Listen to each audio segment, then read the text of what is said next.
Have you seen the Fallout TV series yet? It's great. You should watch it, and no, this isn't a paid advertisement. As a longtime fan of the series, going all the way back to the original game, which I first played when Bill Clinton was still president, I have to say it captures the spirit of the franchise really well. A mix of goofy satire, black humor, 50s Americana, classic sci-fi tropes, and weirdly elaborate lore. It even features two of the series' hallmarks, a small underground city full of homespun weirdos, and a nuclear wasteland populated by a lone wanderer and his faithful canine companion. However, Fallout doesn't exist in a vacuum, and it owes almost its entire existence to a single cult classic post-apocalyptic film from the mid-1970s. I've talked at great lengths about post-apocalyptic movies on this channel, but I dare say I have yet to cover one of the most influential, to the point that I see a firm dividing line between post-apocalyptic movies made prior to and those made after A Boy and His Dog.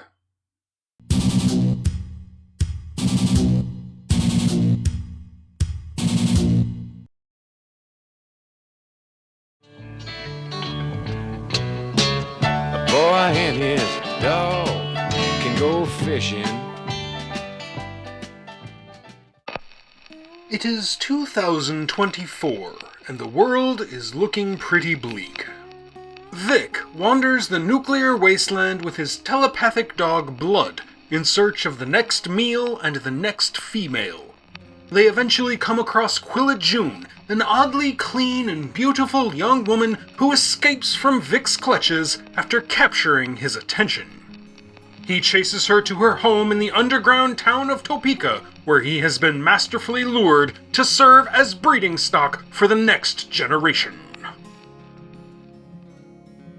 In 1969, famed sci-fi writer Harlan Ellison published both the short story and novella A Boy and His Dog, to widespread acclaim, a Hugo nomination, and a Nebula Award.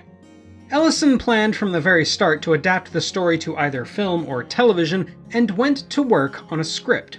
Given Ellison's pedigree, several studios showed interest, but negotiations with the notoriously overprotective writer inevitably fell apart for one reason or another, even as Don Siegel, the man behind classics like Invasion of the Body Snatchers and Dirty Harry, was being considered as director. On top of this, Ellison struggled to write the script, reportedly only managing to pen 18 pages.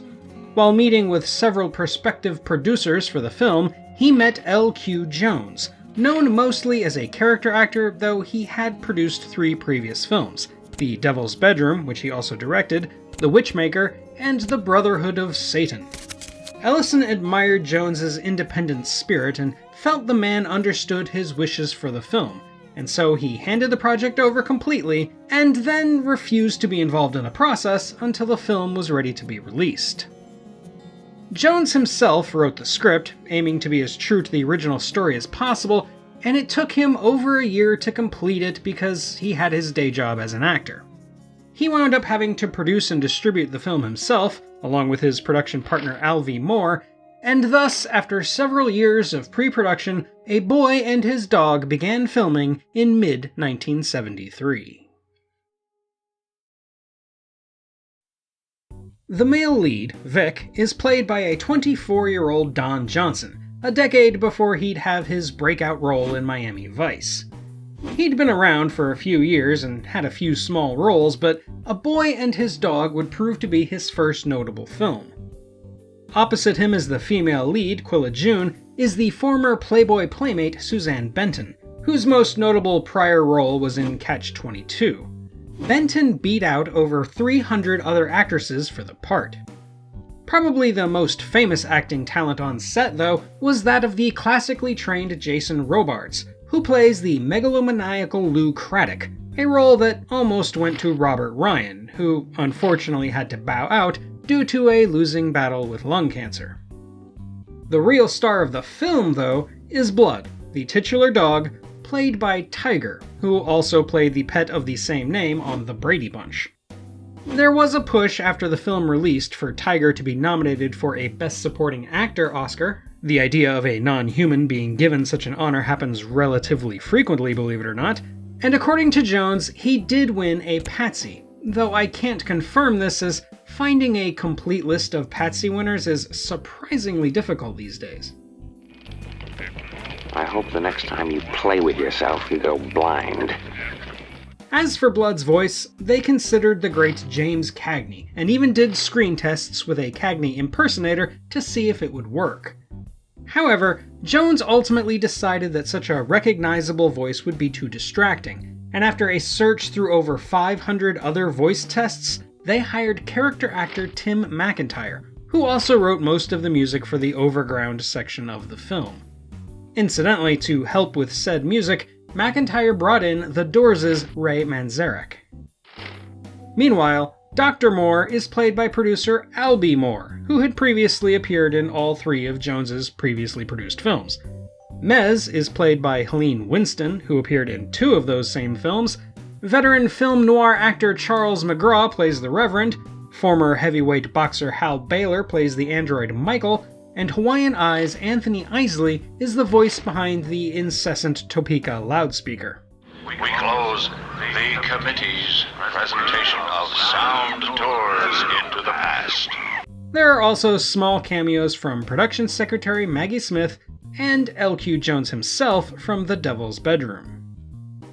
Many of the exteriors were shot somewhere outside of Barstow, where they cleared out 4.5 square miles to take out anything green, as well as trucking in roughly 50 tons of junk to serve as set dressing, and at a park in Ventura, where they only had 2 nights to film. Even more rushed was the entrance to the Down Under, filmed in just 2 hours in the Goldstone Observatory at the Fort Irvine Military Training Center. Fort Irvine was also used for most, if not all, of the interiors, as well as serving as a casting ground for the film's extras and a place to quarter the cast and crew. They even borrowed wedding dresses from the women there. The film almost received a PG rating from the MPAA, but in an ironic twist, L.Q. Jones had to fight the ratings board to get the rating changed to an R, because he didn't think the movie was even remotely suitable for kids. The film then released, distributed by Jones's own company, in March and April of 1975 to mixed reviews but a strong box office showing of around $4 million, 10 times its budget, in its first few months. It stayed steady on the midnight screening circuit for years, earning more money as it went, and was ultimately re-released on November 5th of 1982, with a new introductory scene and a couple of new subheadings. This re-release earned another $6.9 million. With the advent of home video, the film continued to maintain a following, and remains a cult classic to this day. But its true legacy is in the mega-popular media it inspired, with the Mad Max and Fallout series permanently changing the landscape of the modern post-apocalypse. Nowadays, it's almost impossible to imagine a nuclear wasteland that doesn't feature a morally dubious lone survivor with his faithful dog, and thanks to a single line of dialogue from this movie, that dog will most likely be named Dogmeat. Fine, Dogmeat. Jones did toy around with the idea of a sequel called A Girl and His Dog, and Ellison tried to make the property suitable for television in a series he called Blood's a Rover, which later became the name under which he would publish the original novella, along with both a prequel and sequel story. As for the film adaptation of A Boy and His Dog, the difficult-to-please Ellison had mixed feelings, though for him, mixed feelings might as well be effusive praise. Before I get to the opinion and analysis section, I want to ask you to stick around to the end, because friend of the channel Thrashpondo Pons has some of his own thoughts about A Boy and His Dog. On one of his streams a while back, I mentioned A Boy and His Dog as an example of how morality can't survive an apocalypse, but he begged to differ. Also, next week, he and I are going to do a live stream together where we hash out our differences on this very topic, so be sure to keep an eye out for that. So, here's my take on the movie. I like it, but I don't love it. I think the first 2/3 of the film are absolutely fantastic, and are probably the best example of 1970s style American apocalyptica to ever grace cinema screens. Don Johnson is amazing as the reprehensible yet endearing anti-hero, and Tiger the dog absolutely steals the movie alongside the voice work of Tim McIntyre. Breeding is an ugly thing. Jones's direction and ability to stretch a budget are incredible, and there is some truly stunning cinematography at play. There's also just enough humor to be darkly hilarious without it devolving into screwball territory, and the social satire is biting enough to feel relevant, even surpassing Ellison's original story in places. However, I have two not insubstantial problems with this movie, and they are Quilla-June and the Down Under. We'll start with Quilla-June, and I want to preface this by saying it's not Suzanne Benton's performance that's the problem. The character is written very differently in the movie, where it feels a lot less cohesive and relatable than it does in the book. She has no real chemistry with Vic and only begrudgingly goes to the surface with him in the end, rather than being an active, violent participant in his full escape. This relates to the story's theme of civilization being unable to cope with the barbarity of a post-nuclear age, because in the book, Quilla-June is attracted to that depraved surface anarchy to her very core, whereas in the movie, she's just power-hungry and wants to take over Topeka for some inexplicable reason. And that neatly leads me into the Down Under, where I think the movie is at its most uneven. Visually, it's great, and I even like the weird minstrel makeup because people who live underground would probably have terrible-looking skin. But the dialogue is unnecessarily obtuse, and it's hurt by the constant, absurdly loud voice coming from the speakers throughout Topeka. Outside show. Now that's the way to build a cotton gin.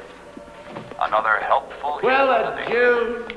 I understand what Jones was going for here, but it makes for a very unpleasant and painfully distracting auditory experience that is more annoying than it is funny.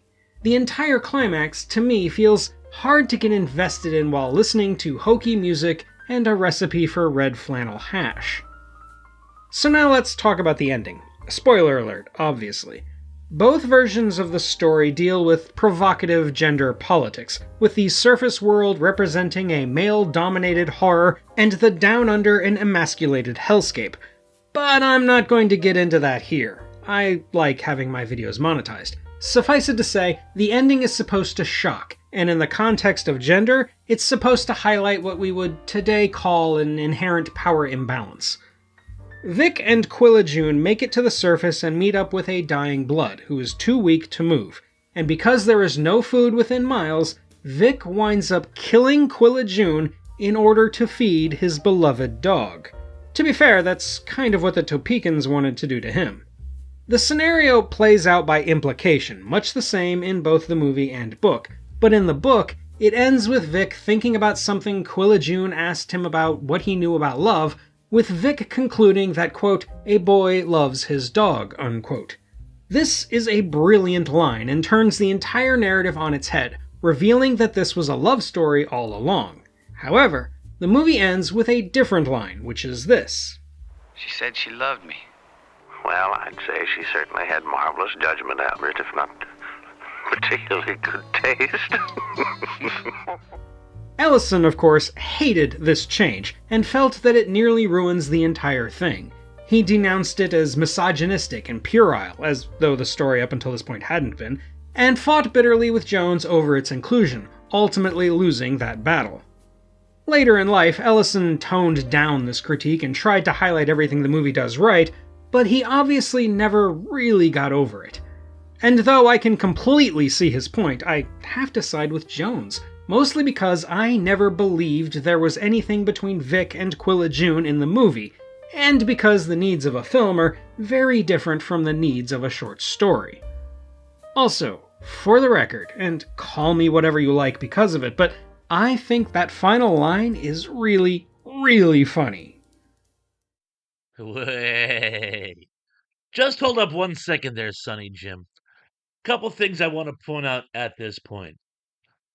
Now, a lot of people love to get into the morality of post-apocalyptic literature, and most just broad stroke it and say there wouldn't be any. It would be almost the Hobbesian state of nature, as it where life is brutal, sweet, and short.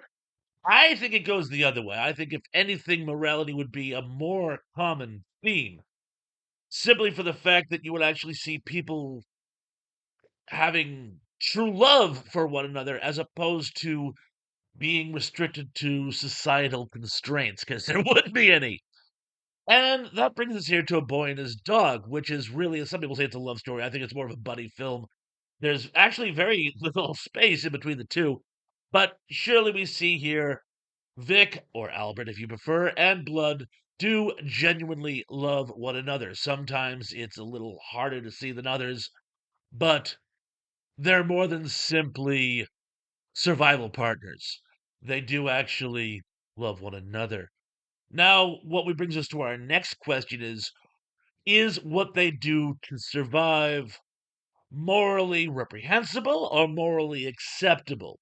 Now, one thing I want to cite Jubal Harshaw here for just a second, and that is his opinion that what we think of as current morality is more often than not based on hopelessly outdated dogma as opposed to true altruism. And I can already hear what you're saying. You're citing Robert Heinlein's alter ego in your argument. I've cited far worse, I promise you. But let's look at what they do over the course of the book. Now, Blood and Vic, specifically Vic, take the lives of many people. In a post-apocalyptic setting, that would be a requirement. It's going to be either have your life taken or take the lives of others. In a pure moral vacuum, most people, if not condone, can at least understand that. Moving forward to the argument of, and spoiler alert, cannibalism. Oh, and by the way, I don't think what we see in A Boy and His Dog is cannibalism, but for the sake of argument, the use of human beings to nourish other life forms, well, we see that in nature already. And a little secret, if you read Blood as a Rover, it's alluded to that it's far more common than the movie does. I think the movie was trying to create a real mic drop ending, but you see it more frequently in the book. However, there is one thing I simply cannot get my mind around, and I'm going to have to kind of tap dance around the YouTube algorithm, or at least in the bounds of good taste, and talk about a certain activity which takes place in the Boy and His Dog universe, and that is Vic's penchant for violating other female survivors. This is a major plot point throughout. It is in the book as well. And one of the main reasons A Boy and His Dog are in my top 10 films, which simply couldn't be made today. But that's another story. In any event, this is not something he's doing for some. You know the line in Jaws, which I always come back to? It does three things: it swims, it eats, and it makes baby sharks. This entire existence is solely based on continuing the species. And therefore, it's hard to actually label it as evil or even immoral. It's just doing what it needs to do to survive. Vic is doing many things just to survive, but the violation, he's doing that simply for his own sense of pleasure. It doesn't help their survival. If anything, his single-mindedness in this cost them a couple of times. Blood even mentioned that. And so, well, what have we learned? And I'm going to go into my little murders chaplain voice here. And is murder all right? Maybe. In the sense of the Boy and His Dog universe. Is cannibalism all right? Again, one could argue for it, maybe against it, but certainly for it. Is violation all right? Absolutely not. No way. You're never going to convince me of that one. And that is the true stumbling block. In fact, Doug, I'm going to leave this with you, and that is, what do you always say? Do whatever you want as long as you're not hurting anybody? Well, anyway, on that note, I drop the Godzilla holding a dialect and leave it back to you. Be good, be safe, be careful, and I'm looking forward to seeing you all again very, very, very, very, very soon.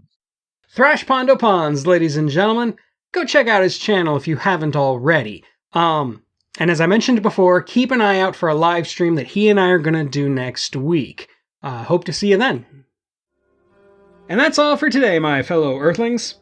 What's your favorite movie about a nuclear wasteland? Let me know in the comments, and while you're there, don't forget to hit those like and subscribe buttons. Thank you for watching, and until next time, when we'll see the Earth smashed out of the universe, this is the Unapologetic Geek, telling you to never be ashamed of what you love, as long as you're not hurting anybody.